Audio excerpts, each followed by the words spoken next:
एक बार की बात है, एक छोटे से गांव में किशन नाम का एक किसान रहता था। वो बहुत मेहनती था और दिन रात खेती बाड़ी में लगा रहता था, लेकिन उसका खेत सूखा पड़ गया था और फसल बर्बाद हो गई थी। किशन बहुत दुखी था।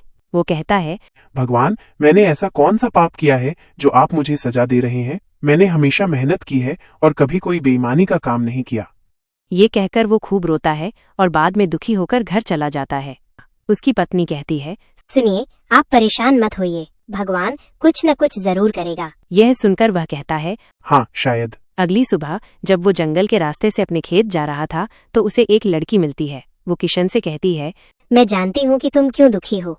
वो कहती है, मेरी बात मानो, तुम मुझसे बिना कुछ सवाल पूछे तुम मेरे कहने पर पीछे वाले रास्ते से खेत जाओ। से पहले कि किशन कुछ कह पाता, उससे पहले वो चली जाती है। किशन भी उसके बताए रास्ते पे चला जाता है। उसे रास्ते में एक खूबसूरत झरना दिखाई दिया। झरने का पानी बहुत साफ और ठंडा था। वो कहता है, उस लड़की ने इसी के बारे में तो नहीं बताया था। वो कहता है, अगर मैं इस पानी से अपने खेतों को सींचूंगा तो शायद मेरी फसल फिर से अच्छी हो जाए। लेकिन तभी झरने के पास बैठा हुआ एक बूढ़ा साधु किशन से कहता है, रुको बेटा। वो कहता है, बेटा, ये कोई साधारण झरना नहीं है, ये एक जादुई झरना है। इसके पानी में जादू की शक्ति है। इस पानी का इस्तेमाल सोच समझकर करना चाहिए। साधु किशन से कहता है कि अगर तुम इस पानी का इस्तेमाल ईमानदारी से और दूसरों की मदद के लिए करोगे तो तुम बहुत अमीर हो जाओगे। लेकिन अगर तुम इस पानी का इस्तेमाल लालच और स्वार्थ के लिए करोगे तो तुम सब कुछ खो दोगे।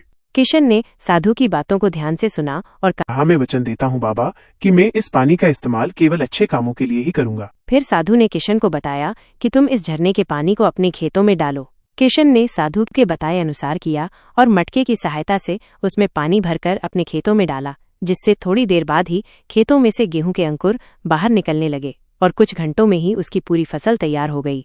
ये देखकर उसे बहुत खुशी हुई और उसने भगवान, आपका बहुत बहुत धन्यवाद। आपने ही उस लड़की को भेज मुझे रास्ता दिखाया जिसके सहारे से मेरी फसल फिर से तैयार हो गई है। आपको धन्यवाद।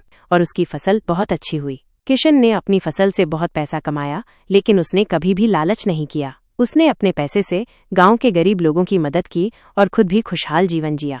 इस तरह किशन की मेहनत और ईमानदारी से उसका जीवन बदल गया। इस कहानी से हमें ये शिक्षा मिलती है कि हमें भगवान पर विश्वास रखना चाहिए। वो किसी न किसी रूप में आकर हमारी मदद जरूर करते हैं और मेहनत और ईमानदार लोगों को सफलता जरूर मिलती है। अगर आप अपने मम्मी पापा से प्यार करते हो तो वीडियो को लाइक और चैनल को सब्सक्राइब करना मत भूलेगा।